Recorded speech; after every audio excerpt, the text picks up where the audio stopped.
The marriage was perfect right up until the Tuesday she did his laundry. Nadia Reyes had a system. She had always had a system. Lights on the left side of the closet, darks on the right, delicates in the mesh bag, never in with the regulars. Check every pocket before anything goes in the machine, because 3 years ago, she had washed Marcus's work phone by accident, and they had laughed about it for months afterward, the way couples laugh about small disasters that cost them nothing important. She still laughed about things like that. She had believed, until that Tuesday morning in March, that they were still the kind of couple who did. She reached into the left pocket of his gray slacks, the ones he had worn to his late client dinner on Friday, and pulled out a receipt, a restaurant receipt, Bistro Margot on the Upper West Side, table for two, 2 glasses of Bordeaux, an appetizer, 2 entrees, a shared dessert, $247 before tip. She stood in the laundry room of their Brooklyn apartment for a long moment, holding the receipt the way you hold something you are not entirely sure is real. The washer hummed beside her, waiting. Marcus had told her Friday's dinner was at a sports bar in Midtown with his colleague Jeff. He had come home smelling like cologne, which she had noted and filed away without examining, and had fallen asleep within 20 minutes of getting into bed, which she had also noted and also not examined. She was good at not examining things. She understood now that she had been good at it for a very long time. Marcus Reyes was 37, an architect at a mid-sized firm in Manhattan, and he was, by every external measure, a good husband. He remembered anniversaries. He cooked on Sundays.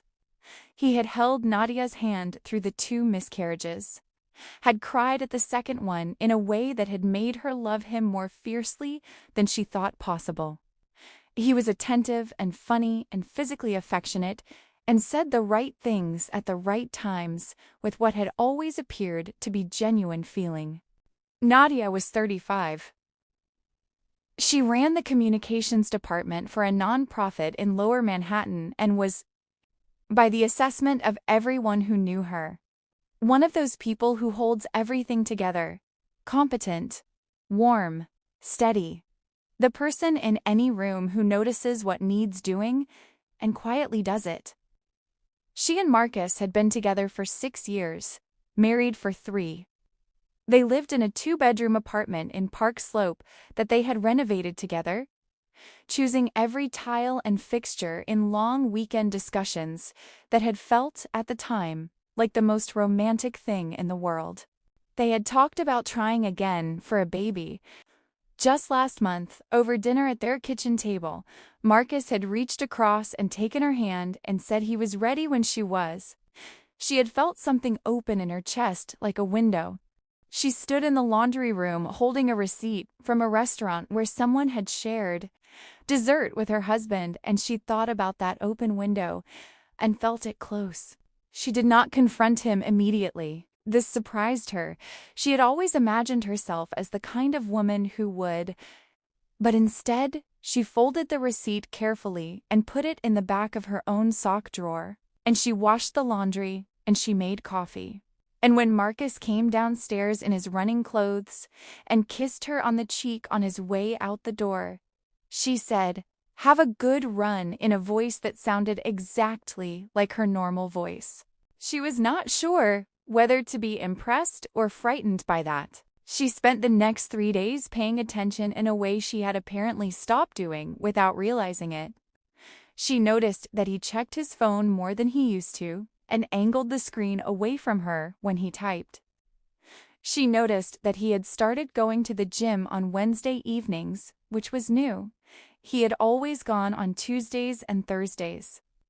She noticed that he laughed differently on the phone sometimes, a lighter, quicker laugh that she did not recognize as the one he used with his work friends or his college roommates. She noticed all of it, and she said nothing, and she slept beside him every night with 6 inches of mattress between them that might as well have been an ocean.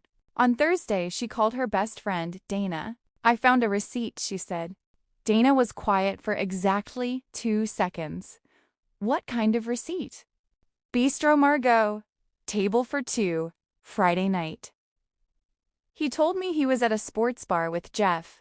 Oh, Nadia, don't say it like that. How do you want me to say it? She pressed her forehead against the cold glass of her office window, 11 floors above the street. Below her, the city moved with its usual indifferent efficiency. I want you to tell me there's an explanation. There might be, Dana said carefully, but you already know there isn't. I know, Nadia said. I know. She hired someone. She was not proud of this. It felt cinematic in a bad way. Like something that happened to other people in movies she would have watched with her hand over her mouth. But Dana's husband knew someone who knew someone, and 4 days later, she had a name. Priya Sharma, 32, an interior designer who worked with Marcus's firm on commercial projects. Nadia found her online in 12 minutes, Instagram, LinkedIn, a professional website with a clean sans serif font and photographs of beautiful interiors that Nadia scrolled through with an emotion she could not name. Priya was beautiful in the effortless, unguarded way of someone who has never felt the need to try too hard. Her Instagram was full of gallery openings and weekend trips to Hudson Valley and flat whites on wooden tables in good light. In 2 of the photos, Nadia recognized a jacket, a navy blue linen jacket with brass buttons that she had given Marcus for his birthday 18 months ago, because he had admired one like it in a store window, and she had gone back alone the following week to buy it. She sat with her laptop in the kitchen until midnight after Marcus had gone to bed, and then she closed it and poured herself a glass of water and stood at the kitchen sink looking out at the dark street below. What she felt, she would later try to explain to Dana, was not the white-hot devastation she had expected.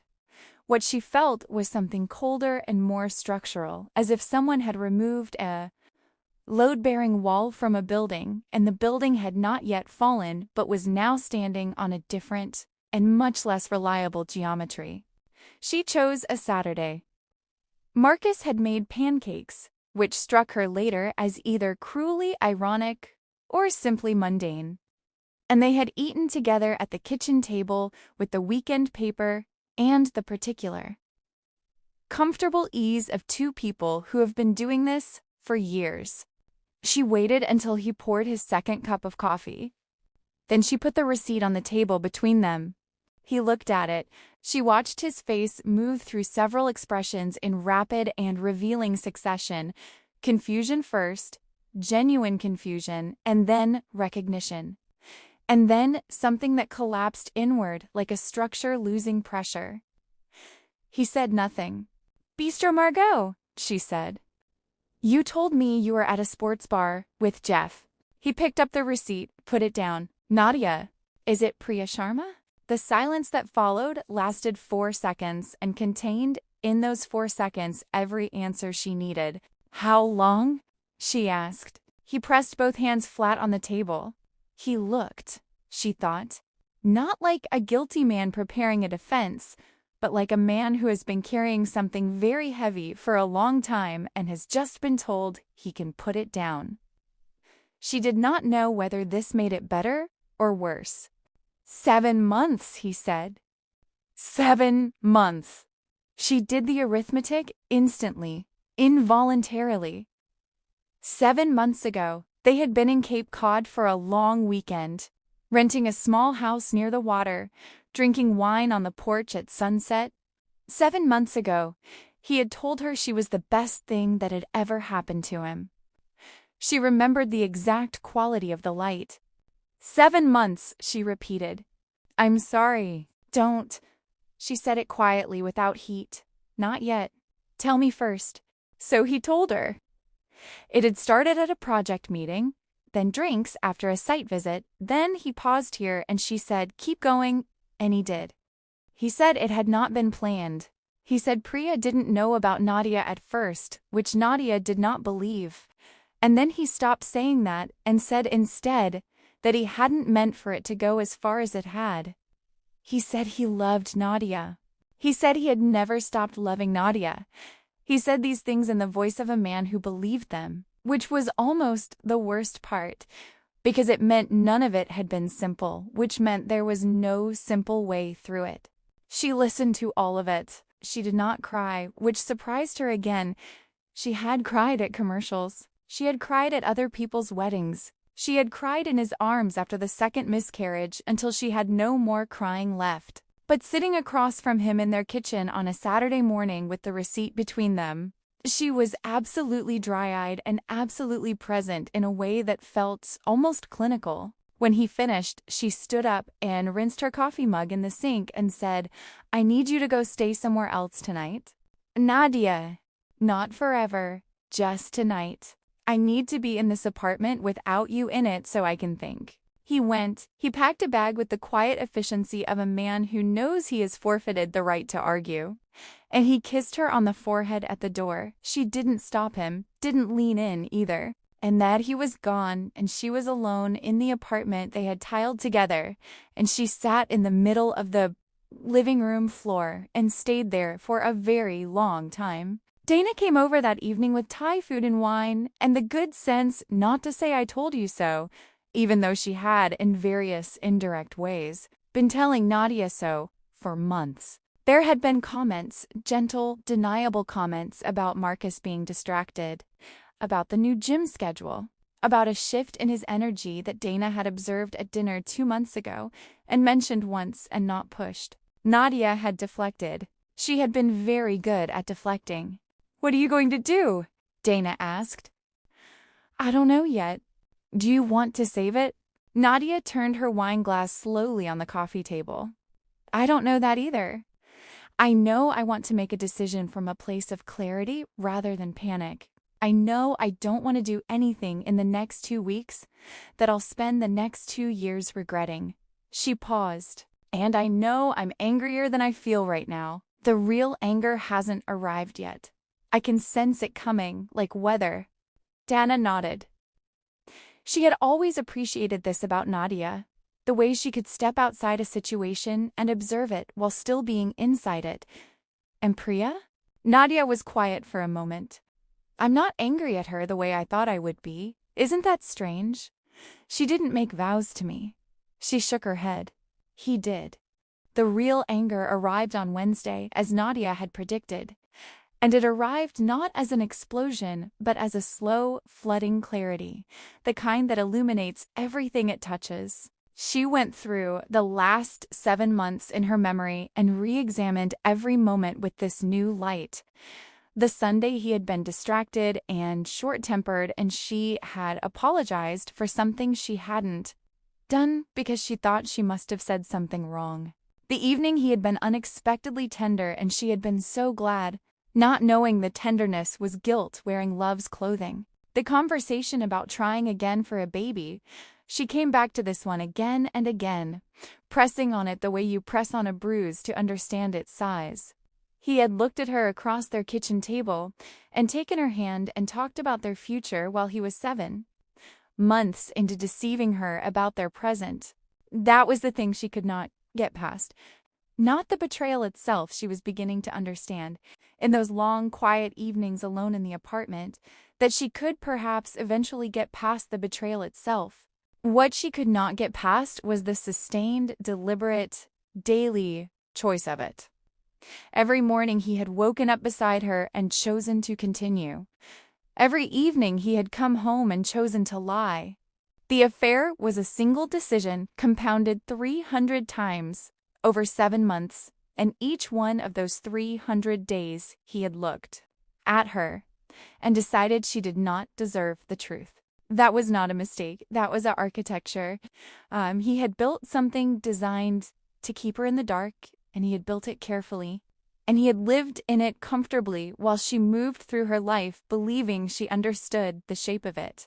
She asked him to come back 2 weeks later, not because she had decided to stay, but because she had decided she wanted to make that decision face to face rather than through the clean remove of distance. He came back thinner and humbled and careful in a way he had never needed to be careful before. He had ended it with Priya. He told her this, and she believed him, not because he had earned her belief, but because she had learned to read him with a precision she'd never needed before, and he was not lying about this. They talked for 3 weeks. Long, uncomfortable, necessary conversations, that stripped away every comfortable assumption they had made about each other and left only the bare structure of who they actually were. It was not pleasant. It was not romantic. It was, in its way, more honest than anything they had managed in years. She learned that he had felt for a long time invisible inside their efficiency that they had become. So good at functioning together that he had confused function for distance and distance for loneliness and loneliness for permission, which was wrong at every step, but was at least the true architecture of how it had happened. She told him that she had felt it too, the drift, the comfortable silence that had slowly lost its warmth without either of them sounding any alarm. She told him this not to excuse what he had done, but because the truth deserved to be complete. At the end of the third week, she told him her decision. She was leaving, not in fury, not in devastation. She was leaving the way you leave a house that has been damaged in a way that changes its fundamental structure, with sadness, with care, with a full understanding of everything it had once been and a clear-eyed assessment of what it would cost to make it safe again, and the honest admission that she was not willing to pay that cost. Not because she didn't love him, she did. She was leaving because she loved the version of herself that existed before she learned to stop examining things, and she wanted to find out whether that woman was still available. She moved into a one-bedroom in Prospect Heights in May. It was smaller than the Park Slope apartment by half, and she loved it immediately, and completely in the way you love something that is entirely your own. She bought plants. She got a cat, a gray one she named Billy after Billie Holiday, who had also survived considerable heartbreak and made something extraordinary from it. She started running in the mornings, which she had always meant to do, and discovered that she was good at it, that her body, given the chance, was capable of more than she had asked of it. Dana came over on her first Saturday in the new apartment, and they opened wine and sat on the floor because the couch hadn't arrived yet. And Dana looked around the bare, light-filled room and said, "How are you?" Nadia thought about it honestly, the way she was trying to think about everything now. "I'm sad," she said, "and I'm relieved, and I'm angrier some days than others. And some mornings I wake up and for about 4 seconds I've forgotten. And those 4 seconds are wonderful." She reached over and poured more wine into Dana's glass. "But I'm here. I'm fully here, in a way I hadn't been for a long time, and I think that means something. I think that means I made the right call." Dana raised her glass. "To being fully here," she said. Nadia touched her glass to Dana's and looked around the small, quiet, entirely her own apartment and felt the particular fierce tenderness of a woman who has walked through fire and emerged not unburned but undefeated, which is not the same thing and is in every way that matters so much better. Marcus called once in June. She let it go to voicemail. He said he was sorry, which she already knew, and that he hoped she was okay, which she was, and that he missed her, which she believed, and that he understood her decision, which she was glad for. She didn't call back. Not out of cruelty, she had never been cruel. It was not in her nature. But because some conversations, once they have been fully had, do not need a sequel. She played Billie Holiday on a Saturday afternoon with the windows open and the spring air coming through and the cat asleep in the square of sunlight on the kitchen floor, and she thought about trust, how it is not a wall built once and permanent, but a bridge, requiring daily maintenance, the constant small labor of two people who choose every single morning to keep it sound. She had loved him. She had believed in the bridge. He had stopped doing the maintenance and hoped she wouldn't look down. She had looked down, and then she had built herself a new place to stand, smaller, quieter, and entirely unshakably her own.